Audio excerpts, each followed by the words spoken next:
So today I want to do a quick review on my 2018 4Runner TRD off-road package, and I've had it for almost a year and a half.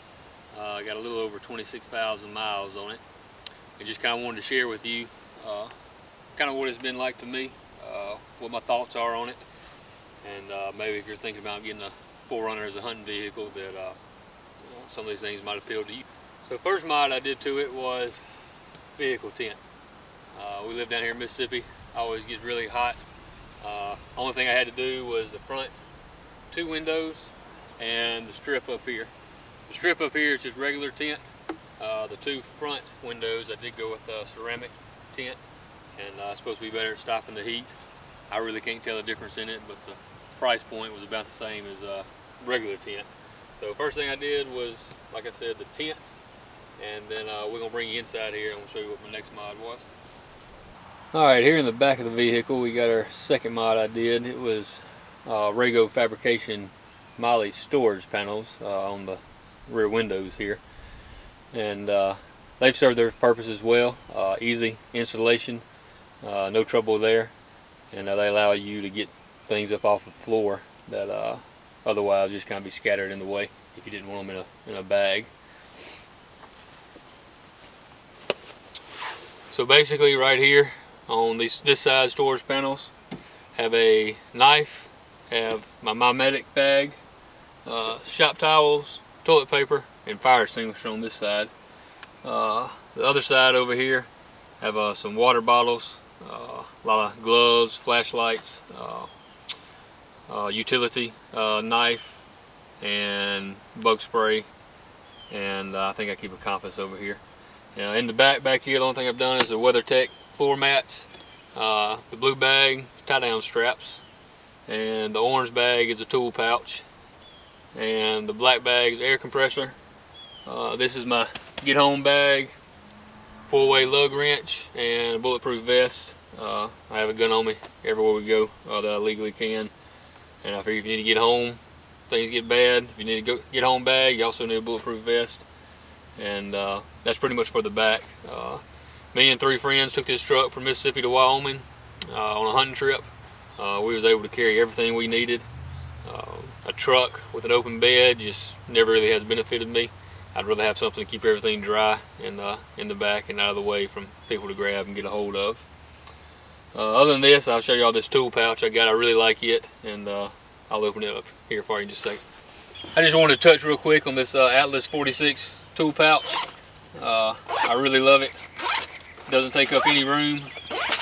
Zippered pockets, Allen wrenches, pliers, clamps, screwdrivers, boxed in wrenches, socket set. It's all out of the way.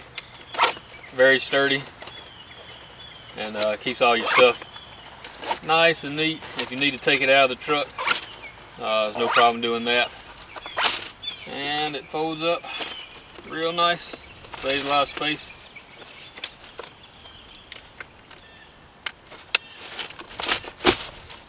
Carrying handle, and you're good to go.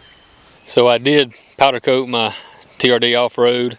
It really wasn't that hard to do. I thought it might be hard getting everything out of the little tiny spots in between it, but so far it's held up good. It's been on there for a year and a half, been through many car washes, and has not come off.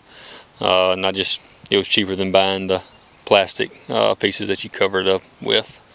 So you can see back here on the back bumper, I also plastic dipped it.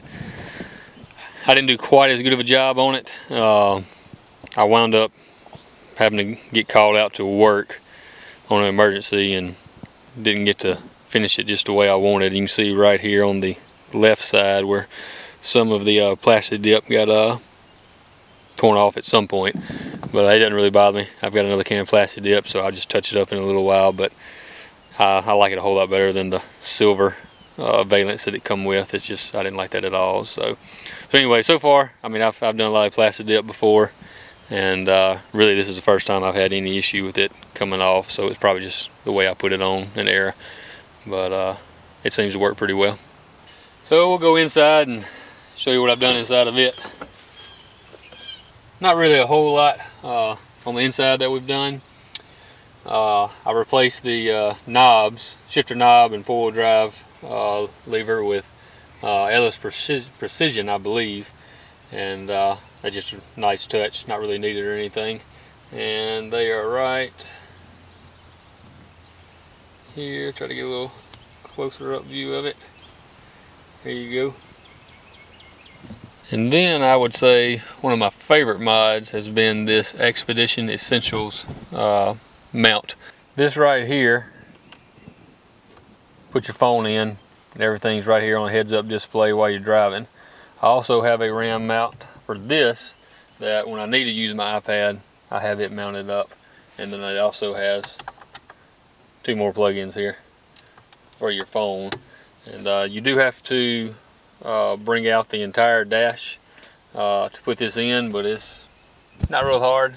It's got some mounts, some holes you got to drill, but I did it, and I'm not mechanically inclined at all, so that is my favorite interior mod for sure. Of course, I use it every time I'm in here. And as you can see, busted the glass on about the third day of having the vehicle, and then another one over there, so we're just not going to replace that anytime soon. Alright, let's talk about rims and tires here for a second. And I absolutely love the way these wheels look. They're SCS wheels, Stealth Custom Series. And they've become a lot easier to get here lately. I've probably been running them for, I don't know, 6 months. Really love the way they look. They're light. I will say my 4Runner has had some vibration issues since I put them on. I'm not necessarily blaming them, but they seem to exasperate everything when it comes to vibrations and feeling the road. I don't know if it's just what they're made out of or what, but it's a small inconvenience, and I love the way they look enough that I'm not trying to go back to anything else. I do have them road force balanced, and that did seem to help. But all in all, I'm happy with them, and I would give them another go if I had to buy some more. As far as the tires, the Wild Peak Falcon tires, got them on a deal at Walmart. They were $93 a tire. They're P-rated. We don't really have a whole lot of rocks around here in Mississippi flattening our tires, so I don't really need a 10-ply. But they have been great, and for $93 a tire, I really don't see how you can go wrong. If I just get 40,000 miles out of them, I'll be happy. And they've done well here for me. That's about it on wheel and tires. I think they really made the truck look well, and I'd highly recommend either one of these. So if you will see right here, once I put on these all-terrain tires, and these SCS wheels have a -10 offset, that they did rub. So I did have to do the fender liner mod, where just push it back, drill another hole underneath here, and also you can see I hadn't done a real good job. I need to clean it up a little bit, but I had to just barely cut my bottom of my fender right here so they would clear on the turns. And it was kind of nerve-wracking cutting any part of your bumper, but after I did it, it really wasn't a big deal. And also on the back in reverse, it did rub on the mud flaps. So I took them off, but it started slinging stuff all over the side of my truck, which, I mean, obviously I knew was going to happen. So what I did is I put it back on and marked where it was rubbing, and right here, you can kind of see, I just trimmed that on the mud flap, spot it was rubbing, and I was still able to keep this outside so it wouldn't continually throw rocks and dirt on the side of the vehicle, and that has worked out pretty well. Alright, let's talk rock sliders. I went with the Cali raised 20-degree angle rock sliders, and we don't have any rocks here in Mississippi. We do go out hunting out west every year and do some trail riding. I mainly got it for protection around here from rocks and debris when we're off-road, kicking things up, and possibly maybe a shopping cart or another car door or something. I really like them. To be honest with you, why I went with Cali raised rock sliders is they were the cheapest, and they look good. I like the way they look, and they've served me well, and I put them on myself and really didn't have any issues putting them on. They bolt right on, and I've also got an extra spot to jack my truck up if I have a flat tire or something. Now, are they really useful for steps? No. They basically just get the backside of your pants dirty. At least for me, they do. Now, I did not get mine powder coated. Didn't want to pay the extra money and didn't want to wait any longer for them, so primed them gray and sprayed them black, and they've somewhat held up. As you can probably see, they got scratches on them now, but hey, I keep a can of black spray paint, and just when it gets knocked off, just spray on the top of it, and it's worked well for me so far. But I'm really pleased with those. Next, we'll go over. Got some Baja fog lights. They are not the street legal type. So what I do, I just use them when there's not another car coming, and I see another car, I turn them off. But I really like the amber lights. They seem to do best, especially at nighttime or in the rain, and no complaints with them so far. Moving on, Southern style off-road front bumper. I did have to wait about 3 months for them to make it, but I've only had it on about a week, and the fit and finish is really good. Really pleased with it. They did a real good job, and I actually let them install it. I only live about an hour and a half from them. So I think it makes the truck look real nice, and it's what I was looking for. I didn't want to lose the whole front end look of the 4Runner. So one reason I went with this bumper over a full bumper is I like the way the 4Runner looks and wanted to keep that look, and I think it's served my purpose well. Went with the Baja Designs S8 light bar, and like I said, it just installed last week also, but so far it's done a really good job. And up here with the winch, just went with a Smittybilt 10,000 pound winch, synthetic line. I really don't use the winch very often, so I didn't go with the expensive brand. I think I got it for $400 back during one of the Black Friday sales. And I do want to get a factor 55 plate to just make this look better. I don't really like the way it looks with the hook hanging out, and factor 55 stuff is a little safer when you're winching, when you do need stuff. But overall, real pleased with this bumper, and fit and finish is A+. And I went with the access holes, so that way I don't have to come in from the top or take this plastic piece off when I want to use my winch. I can just reach right in here and do whatever I need to do. For underneath the truck, I went with the RCI steel skid plate. I don't have full skids, but just the front part here. It's mainly just a little extra protection. I didn't feel like paying extra for the aluminum, and this is the first line of defense underneath the truck, so might as well go with steel. And one big plus, the reason why I did it, is for oil changes, because the stock plate, taking on and off, is really not ideal for oil changes if you do it yourself. So one of the main reasons for the skid plate, and so far I've changed the oil once with it, and it was an easy install. Now for my lift kit I just got on, I went with a Dobinson's lift kit, and I literally put it on. Well, I didn't put it on. A buddy of mine, who's a mechanic, put it on last night. So I've only driven it home, but so far nothing but good things to say about it. I went with 1 inch in the back and 1 3/4 inches in the front. I didn't want a huge lift, but I still wanted to keep the rake. I do not like the front end raised up at all. So so far pretty pleased with it, and I mean for $850 for the entire kit, doesn't really break the bank. So hopefully it'll be well. Doesn't have seemed to put any of my CV axles in any type of bind at all or anything. I do, or my open control arms. Still have not gotten alignment for it, but like I said, I got it put on last night. So this is Saturday when I'm filming this, so Monday I'll take it in for an alignment. But here's a picture of that, and so far no complaints. It has taken the body roll out of the truck, which I definitely like. No more front end nose dive, and just a little bit stiffer, which I think the 4Runners coming from the factory are a little too floaty myself. But anyway, here's a couple shots of the Dobinson. Alright, well before we go, I'll give you a couple of my pros and cons on the vehicle.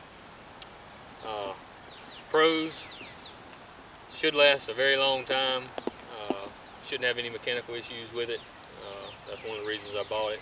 doing reviews and looking at things and how well and how long they usually last at Toyota. And this model has been around since 2010. Not really a lot of changes, so that's one reason I got it. I wanted some more old school stuff that's gonna last a while. I wasn't interested in all the bells and whistles, so that's the main reason I bought it. Another reason is it will just about go anywhere off-road. When other vehicles can't go, this one just keeps going. Other than a Jeep Wrangler, I don't really think you can find another vehicle that's going to get places that this one is going to be able to get. Just really like it. Drives well, and just hopefully it lasts for a long time. And another thing I really like about it is, compared to what new vehicles cost, you're not going to break the bank. I got this one for $36,000 brand new, and you go buy a Chevy or a Ford, it's going to cost you 50 grand, and they're not going to last near as long as this or go the places this one's going to take you. So overall, I'm very happy with the vehicle. My only complaints, they're small complaints, probably 3 of them. I don't like the way the seat sits a little too low, and there's no way to adjust it up. Feels like I'm sitting real far down in the vehicle. The headlights are adequate, but not very good at all. At some point I'll probably update them. And I have had some slight vibration issues on the steering wheel. It usually doesn't bother other people, my wife or friends. I've let them drive it, it doesn't really bother them, but I'm real sensitive about that kind of stuff, or any type of vibrations, squeaks, rattles in a vehicle. I can't stand it. So those are really my only 3 complaints. Like I said, they're very minor, and I wouldn't let it stop me from buying the vehicle at all. So once again, here's my 2018 4Runner, and I've been extremely pleased with it, and hopefully it will take me to minimum of 200,000 miles. If I can get 250,000 out of it, that will be great. But so far, really like it, and no complaints really. Just keep on driving. And I will say, I've had Chevys, Dodge, and Ford trucks, and as far as going off-road and getting places that they won't go anywhere, this 4Runner will go. And it has quite amazed me, my friends, and everybody else as far as the off-road capabilities of it. So anyway, any questions, just my little review of it, just leave them down in the comments, and have a good day.